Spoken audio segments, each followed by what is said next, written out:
Assalamualaikum warahmatullahi wabarakatuh. Anak-anak, hari ini kita akan belajar IPA ya. Babnya adalah daur hidup tumbuhan. Nah, tumbuhan itu juga dimulai dari biji. Biasanya daur hidup tumbuhan itu kan dimulai dari biji hingga menjadi tumbuhan dewasa.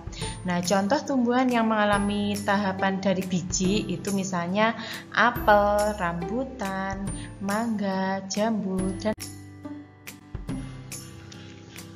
Oke anak-anak, sekarang kita lihat video berikut ini ya.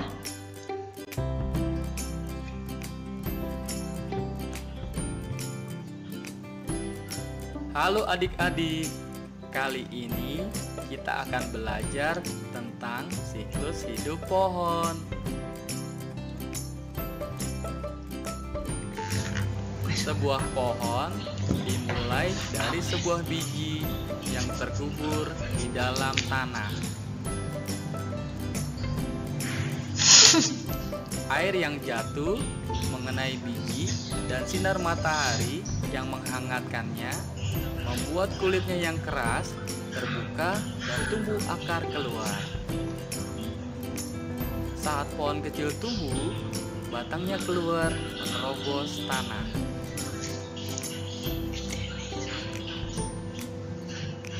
Kemudian, daun-daun mulai bertumbuh di batang tersebut.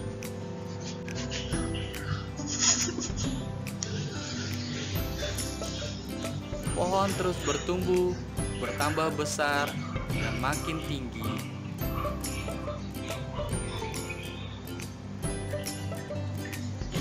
Daun-daun banyak tumbuh di sekitar batangnya. Akarnya terus tumbuh ke dalam tanah. Dan batangnya tumbuh menjadi keras dan kuat. Kemudian, pohon mengeluarkan buah di sekitar batangnya. Buah terus bertumbuh, semakin besar dan menjadi matang. Buah yang matang akan jatuh ke tanah. Buah ini akan terkubur di dalam tanah. Dan bijinya dapat menumbuhkan pohon yang baru. Sekarang kita sudah mengetahui tentang siklus hidup pohon. Sampai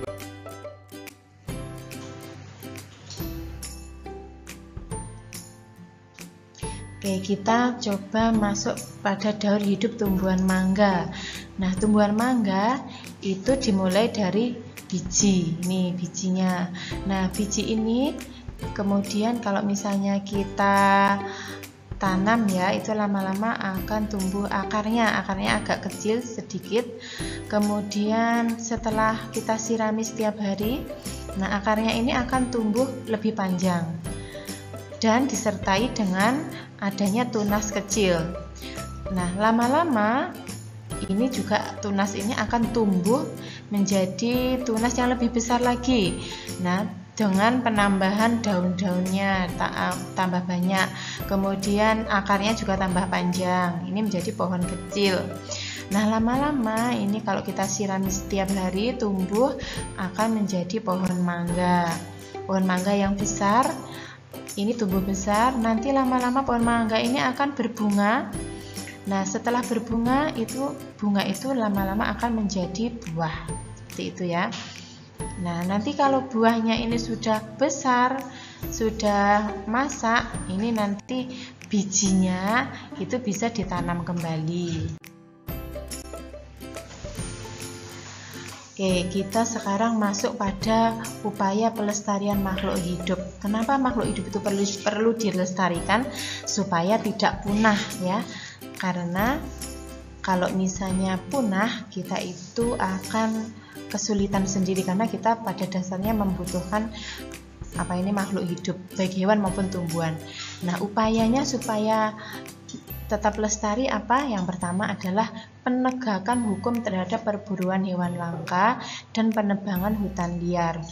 Nah, orang-orang yang yang melakukan perburuan hewan langka dan penebangan hutan secara liar ini kalau misalnya tidak dihukum, maka dia akan terus-menerus menebangi pohon dan akibatnya pohon kita akan langka. Makanya mereka harus dihukum dengan penegakan hukum. Kemudian yang kedua adalah penangkaran serta pembudidayaan hewan dan tumbuhan langka. Yang ketiga, perlindungan hewan dan tumbuhan langka secara ex situ dan in situ. Baik anak-anak, kita akan mencoba melihat ya hewan-hewan yang terancam punah di Indonesia. Itu misalnya ada badak bercula 1, ada gajah Sumatera, kemudian komodo, terus ini ada burung jalak Bali, ada harimau Sumatera. Nah, hewan-hewan ini sudah semakin langka di Indonesia, makanya harus kita lindungi ya, tidak boleh dibunuh seperti itu. Nah, kalau tadi hewan, sekarang tumbuhan yang terancam punah di Indonesia. Ini juga banyak ya, diantaranya misalnya ada bunga Rafflesia arnoldii, kemudian ada bunga bangkai, ini sangat besar ya, bunga yang paling besar di dunia ini. Kemudian ini ada tumbuhan kayu ulin, kemudian ada tembesu, ini ada anggrek hitam. Nah, tumbuh-tumbuhan ini semakin langka dan harus kita lindungi supaya tidak punah. Nah, itu tadi yang hari ini, silahkan dipelajari dan terima kasih atas perhatiannya ya. Assalamualaikum warahmatullahi wabarakatuh.